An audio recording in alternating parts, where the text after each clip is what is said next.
ಅದನ್ನು ಹೋಮ್ಲೆಸ್ ಅಂತಾರೆ, ಇಲ್ಲಿ ಏನಂತ ಗೊತ್ತಿಲ್ಲ. ನಾನು ಆಗಿರ್ತೀನಿ ಯಾವಾಗಲೂ. ಅಲ್ಲ, ನನಗೆ ಸ್ವಲ್ಪ ಎಮೋಷನ್ ಆಯ್ತು. ಅಲ್ಲ, ತಾಯಿ ಅನ್ನೋ ಪದ ನೀವು ಹಾಕಿದ ತಕ್ಷಣನೇ ಹಾಗೆ. ಅದು ತಾಯಿಗಿಂತ ಒಂದು ಪ್ರಪಂಚದಲ್ಲಿ ಇನ್ನೊಂದು ಇರೋದಕ್ಕೆ ಸಾಧ್ಯ ಇಲ್ಲ. ಅವಳಿಲ್ಲ ಅಂದ್ರೆ ಇಲ್ಲಿ ಯಾರು ಇರೋಕ್ಕೂ ಸಾಧ್ಯ ಇಲ್ಲ. ಸಾಧ್ಯನಾ? ಅದರಿಂದ ತಾಯಿ ಅಂದ್ರೆ ದೇವ್ರಿಗಿಂತ ದೊಡ್ಡವರು ಅಂತ ನನ್ನ ಭಾವನೆಯಲ್ಲಿ. ಸೊ ಅವರು ಮ್ಯೂಸಿಕ್ ಡೈರೆಕ್ಟರ್, ಒಳ್ಳೆ ಮ್ಯೂಸಿಕ್. ಅವ್ರ ಹೆಸರೇನು ಬಂದಿದ್ದಾರೆ ಅವರು? ಬಾಂಬೆ ಅಲ್ಲ ಅವರು? ಏನಾದ್ರು ಸರ್ ವೆಂಕಟೇಶ್ ಅಂತ ಮ್ಯೂಸಿಕ್ ಡೈರೆಕ್ಟರ್. ಏನ್ ಬೇಕು ಅದನ್ನ ಹಿಂಗೆ ಬೇಕು ಸರ್ ಅಂತ ನನ್ನ ಕೇಳಿ. ಆಕ್ಚುಲಿ ಇವೆಲ್ಲ ಹೋಗ್ಲಿಕ್ಕೆ ಮತ್ತೆ ನಾನು ಆಡೋ ಎಮೋಷನ್ಸ್ ಏನು ಅವ್ರಿಗೆ ಸೇರ್ಬೇಕು ಮ್ಯೂಸಿಕ್ ಡೈರೆಕ್ಟರ್ಗೆ. ಕೆಲವು ಮ್ಯೂಸಿಕ್ ಡೈರೆಕ್ಟರ್ ಆಗಿನ ಅವ್ರಿಗೆ ಏನ್ ಬೇಕೋ ಅದು ತಗೊಳ್ತಾರೆ. ಈಗ ನನ್ನ SP ಬಾಲಸುಬ್ರಹ್ಮಣ್ಯನ ಹಾಡ್ಬೇಕಾದ್ರೆ ಪ್ಲೀಸ್ ಗೆಟ್ ಔಟ್ ಅನ್ನೋರು ನನ್ನ ಆಚೆ. ನೀವು ಇದ್ರೆ ನಾನು ಹಾಡೆಲ್ಲ ಹೋಗ್ತೀನಿ ಅಂದ್ಬಿಡೋರು. ಯಾಕಂದ್ರೆ ನಾನು ಬಿಡಲ್ಲ, ಇಲ್ಲ ಹಿಂಗೆ ಬೇಕು ಅಂತ ಕೂತ್ಕೊಳ್ತೀನಿ. ಒಂದೊಂದು ದಿವಸಕ್ಕೆ ಕರ್ನಾಟಕಕ್ಕೆ ಬಂದ್ರೆ SP ಅವರು ಅವಾಗ ಒಂದು 12 ಹಾಡು, ಮಿನಿಮಮ್ 12 ಸಾಂಗ್ಸ್, ಒಂದು 4-5 ಮ್ಯೂಸಿಕ್ ಹಾಡಿದ್ದು, 2 ಹಾಡು ಹಾಡ್ಬಿಟ್ಟು ಒಂದು ಸಣ್ಣ ಮೊಟ್ಟೆ ದುಡ್ಡಿಂದ ಹೊತ್ಕೊಂಡು ಹೋಗ್ಬಿಡೋರು. ಅದಕ್ಕೆ ನಾವು ಬಿಡ್ತಾ ಇರ್ಲಿಲ್ಲ. ನಮ್ದು ರೆಕಾರ್ಡಿಂಗ್ ಬಂದ್ರೆ ಅರ್ಧ ದಿವಸ ಅಲ್ಲೇ ಆಗ್ಬಿಡೋದಲ್ಲ. ನೆಕ್ಸ್ಟ್ ಟೈಮ್ నుంచి మీరు ಡೇಟ್ ಇವತ್ತು ಅಂದ್ಬಿಡೋರು ಅವ್ರ ಮ್ಯಾನೇಜರ್ಗೆ. ನಮ್ದು ಅದ್ರಲ್ಲಿ ಗಂಡುಗಳಿಗೆ ಯಾರು ಇಲ್ಲದ ಮೇಲೆ ಸಾಂಗು ತುಂಬಾ ಟಫ್ ಸಾಂಗ್ ಅದು. ಇದಾಗ ಆಚೆಗೆ ಆ ಥರ ಕೆಲವು ನ್ಯೂಸ್ ಡಾಕ್ಟರ್ಸ್ ಇದೇ ಬೇಕು ಅಂತ ಹೇಳೋರು. ಅಂತ ಒಂದು ಒಳ್ಳೆ, ಇದಕ್ಕೆ ಮುಂಚೆ ಬಂದಿದ್ದು ಕೂಡ ಬಹಳ ಒಳ್ಳೆ ಸಾಂಗ್ ಅದು. ಅದು ಹಾಡಿರೋದು ಯಾರು? ಯಾರಮ್ಮ? ಹುಳ್ಳ ಚೆನ್ನಾಗಿ ಹಾಡಿದ್ದಾರೆ.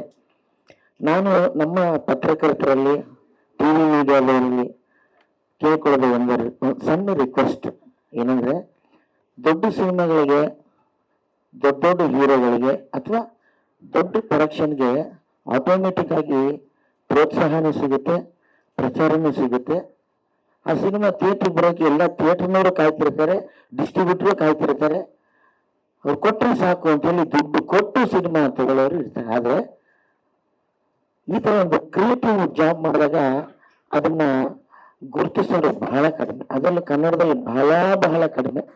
ನಿಮ್ಮಲ್ಲಿ ಅದೇ ನಾನು ಕೇಳ್ಕೊಳ್ತೀನಿ, ದೊಡ್ಡವ್ರು ದೊಡ್ಡ, ಆದ್ರೆ ಈ ತರ ಕ್ರಿಯೇಟ್ ಮಾಡಿ ಈ ಸಿನಿಮಾ ನನಗೆ ಹಿಂಗ್ ಬರಬೇಕು, ಈ ತರ ಲೆವೆಲಲ್ಲಿ ನಮ್ಮ ಸಿನಿಮಾ ಜನ ನೋಡ್ಬೇಕು, ನನ್ನ ಕಥೆ ಏನಿದೆ, ನನ್ನ ಸ್ಕ್ರಿಪ್ಟ್ ಏನಿದೆ, ಅದನ್ನ ಈ ತರ ರಿಸೀವ್ ಮಾಡ್ಬೇಕು ಅನ್ನೋ ಆಸೆ ಈ ತರ ನಿರ್ಮಾಪಕರಿಗಿರುತ್ತೆ, ಈ ಹೀರೋಗಳಿಗಿರುತ್ತೆ. ಅವರಿಗೆ ಅರ್ಜಿ ಇರುತ್ತೆ, ಏನೋ ಮಾಡ್ಬೇಕು ಹಿಂದಿ ರಂಗದಲ್ಲಿ ಅಂತೇಳಿ ಎಲ್ಲಾ ಬಿಟ್ಟು ಬಂದ್ಬಿಟ್ಟಿರ್ತಾರೆ ಅವರು. ಇಂಥವ್ರಿಗೆ ನಿಮ್ಮ ಪ್ರೋತ್ಸಾಹ ಜಾಸ್ತಿ ಕೊಡಿ.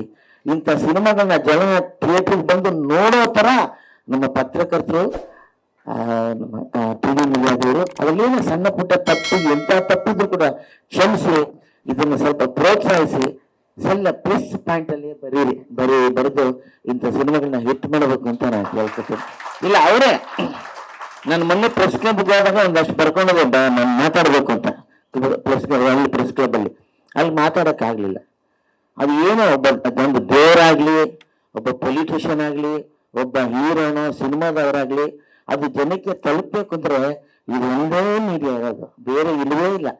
4 ಸ್ತಂಭದಲ್ಲಿ ಈ ಒಂದು ಸ್ತಂಭ ಇನ್ ಸ್ವಲ್ಪ ಅಲ್ಲಾಡಿಬಿಟ್ರು ಎಲ್ಲ ಅಲ್ಲಾಡಿಬಿಡ್ತದೆ, ಏನ್ ಬೇಕಾದ್ರೂ ಬರೆದು ಬಿಡ್ತಾರೆ. ಆದ್ರೆ ಇಂಥ ಒಂದು ಸಿನಿಮಾಗಳನ್ನ ನೀವು ಪ್ರೋತ್ಸಾಹಿಸಿ ಅಂತ ನಾನು ಕೇಳ್ಕೊಂತ ಇದ್ದೀನಿ.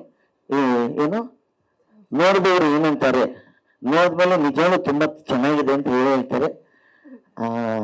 ನನ್ನ ಈ ಸಿನಿಮಾದಲ್ಲಿ ಹಾಡಿಸಿದ್ದಕ್ಕೆ ನಾನು ಬಿಗಿನಿಂಗ್ ಹಾಡಿದಾಗ ನನ್ಗೆ ಅನ್ಸಿರ್ಲಿಲ್ಲ, ಈಗ ನೋಡಿದಾಗ ಒಂದು ಎಮೋಷನ್ ಕನೆಕ್ಟ್ ಆಗುತ್ತೆ. ಯಾವಾಗ್ಲೂ ನಿಮ್ಮೆಲ್ಲರ ಪ್ರೋತ್ಸಾಹ ಇರಲಿ, ನಮ್ಮ ಹೀರೋಗೆ, ಹೀರೋಯಿನ್ಗೆ, ನಮ್ಮ ನಿರ್ಮಾಪಕರಿಗೆ. ಈ ನೆಕ್ಸ್ಟ್ 14ನೇ ತಾರೀಕು ನಮ್ಮ ಕಿರಣ್ ಅವ್ರದ್ದು ಸಿನಿಮಾ ಬಾಂಡ್ ಅದು ಕೂಡ ರಿಲೀಸ್ ಆಗಿದೆ, ಅದರಲ್ಲೂ ಕೂಡ ನಾನು ಮಾಡಿದ್ದೀನಿ. ಎಲ್ರಿಗೂ ಧನ್ಯವಾದಗಳು. ಮತ್ತೆ ಟ್ರೈಲರ್ ರಿಲೀಸ್ ಆದ್ಮೇಲೆ ಮತ್ತೆ ಮಾತಾಡ್ತೀರಾ? ಆದ್ರೆ ಒಂದೆರಡು ಲೈನ್ ಹಾಡ್ಬೇಕು ಅಂತ ಅದಕ್ಕೆ ಟೋಟಲ್ ಆಗಿ ನಾನು ಮಾತಾಡೋದ್ರಲ್ಲಿ ಗೊತ್ತಾಯ್ತು ನಿಮ್ಗೆ.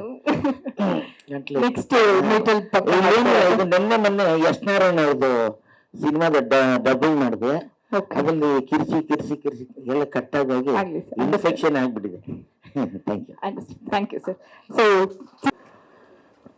ಇದು ಹೇಗೆ ಸಾಧ್ಯ ಅನ್ನೋದು ಕೂಡ ನನಗೆ ಹೊಸದಾಗಿ ಉಳಿದಿತ್ತು. ಬಟ್ ನನಗೆ ಒಳಗೆ ಒಂದು ಆಸೆ ಇತ್ತು, ನಮ್ಮ ಚಿತ್ರರಂಗದಲ್ಲಿ ಇಷ್ಟು ವರ್ಷ ನಾನು ಕೆಲಸ ಮಾಡಿ ಎಲ್ಲ ರಂಗದಲ್ಲೂ, ಅದರಲ್ಲೂ ಸಿನಿಮಾದಲ್ಲಾಗ್ಬೋದು, ನಾನು ಬೆಳೆದಿದ್ದು ಕಾರಂತರ ಅಂತವ್ರ ಜೊತೆ, ಕಾರ್ನಾಡ್ ರಂಗವ್ರ ಜೊತೆ, ಚಂದ್ರಶೇಖರ್ ಕಂಡಾರ್ ಅಂತವ್ರ ಜೊತೆ, ಅಶ್ವಥ್ ಅವರು, ಅನಂತ್ ಸ್ವಾಮಿ ಅವ್ರ ಜೊತೆ ಬೆಳೆದವನು ನಾನು. ಇನ್ನು ಇಂಟರ್ನ್ಯಾಷನಲ್ ಲೆವೆಲ್ಗೆ ಹೋದ ವಿಜಯರಾಘವರು, ಪಾರ್ಥದಾಸ್ ಮತ್ತು ರೋಣ ಮಜುಂದಾರ್ ಅಂತ ಇಂಟರ್ನ್ಯಾಷನಲ್ ಮ್ಯೂಸಿಷಿಯನ್ಸ್ ಜೊತೆ ನಾನು ಬೆಳೆದವನು. ಆದರೂ ಕೂಡ ಇಷ್ಟು ವರ್ಷ ಬಂದಾಗಲೂ ನಮಗೇನು ಅಂತ ಇದೇ ಸಿಗ್ಲಿಲ್ವಲ್ಲ ಅಂತ ನಾನು ರೂಟೇ ಚೇಂಜ್ ಮಾಡಿಬಿಟ್ಟೆ. ನಾನು ಈ ಬಿಡಪ್ಪ ಮ್ಯೂಸಿಕ್ ಬೇಡ, ಈ ಕಡೆ ಆಕ್ಟಿಂಗ್ ಇನ್ನೂ ಜೀವನ ಆಗುತ್ತೆ ಅಂತ. ಆದರೆ ಸಂಗೀತ ಅನ್ನೋದು ಬೇರೆ ಶಕ್ತಿ, ಅದೊಂದು ಶಕ್ತಿ. ಅದನ್ನು ಮೆಚ್ಚಿ ನನಗೆ ಅದು ಅಂಥ ಒಂದು ದೊಡ್ಡ ಯೂನಿವರ್ಸಿಟಿಯಿಂದ ಕೊಟ್ಟಿದ್ದು, ಇದು ತುಂಬ ಗೌರವಾನ್ವಿತ. ಡಾಕ್ಟ್ರೇಟ್ ಎಲ್ಲರೂ ತಗೊಳ್ತಾರೆ ಅನಿಸುತ್ತೆ, ಆದರೆ ಗಂಗೂಬಾಯಿ ಹಾನಗಲ್ ಅವರ ಆ ಇನ್ಸ್ಟಿಟ್ಯೂಟಿಂದ ಕೊಟ್ಟಿರ್ಬೋದಲ್ಲ, ಅದಕ್ಕೆ ಸುಮಾರು ಜನ ಅದನ್ನು ನೋಡಿ ಏನು ಈ ರಂಗದಲ್ಲಿ ಏನು ಮಾಡಿದ್ದಾರೆ ಅಂತ ಕೊಟ್ಟಿದ್ದಾರೆ.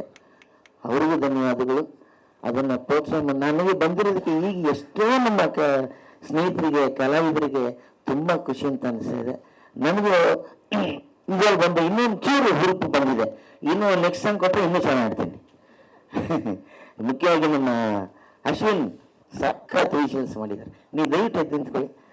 ನಿಜವಾಗಿ ಅಶ್ವಿನ್ ನೋಡಿ, ಅದಕ್ಕೆ ನಾವು ಏನೋ ಒಂದು ಇಬ್ಬರ ಮೂವರ ಹೆಸರನ್ನ ಇಟ್ಕೊಂಡೇ ಕೂತಿರ್ತೀವಿ ನಾವು. ಅವ್ರಿಗೆ ಕ್ಯಾಮ್ರಾ ಅಂತ ಇವರೇ ಕ್ಯಾಮ್ರಾ ಸಕದ ಮಾಡ್ತಾನೆ ಗುರು, ಡೈರೆಕ್ಟರ್ ಇವರು ಹಂಗಲ್ಲ. ಕ್ರಿಯೇಟರ್ಸ್ ಆರ್ ದೇರ್, ಹಿಂಗೆ ಬರಬೇಕು ವಿಷುವಲ್ಸ್. ಅದು ಕ್ರಿಯೇಟರ್ಸ್ ಎಲ್ಲ ಹೊಸಬ್ರು. ಈಗ ನಾವು ಫಿಲ್ಮ್ ಇನ್ನೊಂದು ಚೂರು ಮಾತಾಡ್ಬಿಡ್ತೀನಿ. ಇವತ್ತು ಇಂಟರ್ನ್ಯಾಷನಲ್ ಫಿಲ್ಮ್ ಫೆಸ್ಟಿವಲ್ ನಮ್ಗೆ ನಡೀತಾ ಇದೆ. ಈಗ ಇವೆಲ್ಲ ಆದಷ್ಟು ನಾನು ಹಳೆಯದನ್ನು ಅವಾಯ್ಡ್ ಮಾಡ್ತಾ ಇದ್ದೀನಿ. ಆದಷ್ಟು ಹಳೆಯದಂದರೆ ಮಾಡಿದ್ದೇ ಮಾಡಬೇಕು, ಹೇಳಿದ್ದೇ ಹೇಳ್ತಾ ಇರಬೇಕು, ಅದೇ ಇದು ಬೇಡ ಅಂತೇಳಿ ಈ ಸಲ AI ಆರ್ಟಿಫಿಷಿಯಲ್ ಇಂಟೆಲಿಜೆನ್ಸ್ ಅಲ್ಲಿ ಎಂಥ ಯುವಕರನ್ನ ಅಂದರೆ ಯಂಗ್ಸ್ಟರ್ಸ್, ಬ್ಯಾಂಗ್ಳೂರ್ ಅಂದ್ರೆ IT ಸರ್ ಇದು. ಇಲ್ಲಿ ಎಂತೆಂಥ IT ಅಲ್ಲಿ ಇಂಟೆಲಿಜೆನ್ಸ್ ಅಂದರೆ ಈ ಶಾರ್ಟ್ ಫಿಲ್ಮ್, ಅದಕ್ಕೆ ಅಂತಲೇ ಒಂದು ಯೂನಿಟ್ನ ನಾವು ರೆಡಿ ಮಾಡಿದ್ದೀವಿ. ಎಲ್ಲ ಒಂದು ಯಂಗ್ಸ್ಟರ್ಸ್ ಬರ್ಬೋದು, ಅವರ ಏನಿದೆ ಟ್ಯಾಲೆಂಟ್ ಇದೆ ಅದನ್ನು ತೋರಿಸ್ಬೋದು. ಜೊತೆಗೆ ಶಾರ್ಟ್ ಫಿಲ್ಮ್ ಅನ್ನೋದನ್ನೇ ನಾವು ಬೇರೆ ಇಟ್ಕೊಂಡಿವಿ. ಶಾರ್ಟ್ ಫಿಲ್ಮ್ ಇದೆ, AI ಇದೆ. ಅದರಿಂದ ನೀವೆಲ್ಲ ಯಂಗ್ಸ್ಟರ್ಸು ಒಂದಷ್ಟು ಸಿನಿಮಾಗಳು ರೆಡಿ ಮಾಡಿದ್ರೆ ಅಥವಾ ಬಿಟ್ಸ್ ಮಾಡಿದರೆ, ಶಾರ್ಟ್ ಫಿಲ್ಮ್ ಮಾಡಿದರೆ ದಯವಿಟ್ಟು ನಮಗೆ ಕಳಿಸ್ಕೊಡಿ.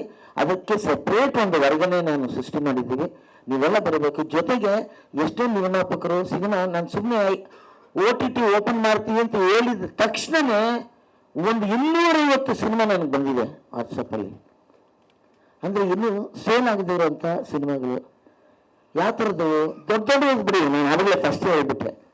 ಆಸೆ ಇಟ್ಕೊಂಡು ಮಾಡಿದಂಥ ಎಷ್ಟೋ ಸಿನಿಮಾಗಳು ಇನ್ನೂ ಅವರು ಜೊತೆಲಿ ಇಟ್ಕೊಂಡು ಕೂತಿದ್ದಾರೆ, ಸೇಲ್ ಆಗಿಲ್ಲ. ಸಿನಿಮಾ ಥಿಯೇಟ್ರಿಗೆ ಬಂದಿಲ್ಲ, ಥಿಯೇಟ್ರಿಗೆ ಬಂದು ಜನ ಬರಲ್ಲ, ಜನ ಬರೋದಕ್ಕೆ ಪ್ರೋತ್ಸಾಹ ಇಲ್ಲ, ಪ್ರಚಾರ ಇಲ್ಲ.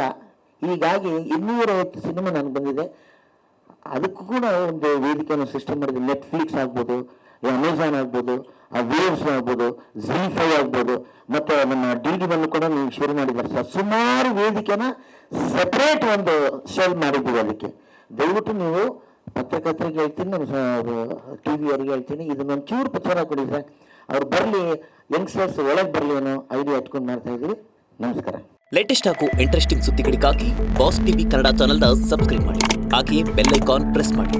ಇದರ ಜೊತೆಗೆ ಫೇಸ್ಬುಕ್, ಇನ್ಸ್ಟಾಗ್ರಾಮ್, ಎಕ್ಸ್ನಲ್ಲೂ ಮಿಸ್ ಮಾಡದೆ ಫಾಲೋ ಮಾಡಿ.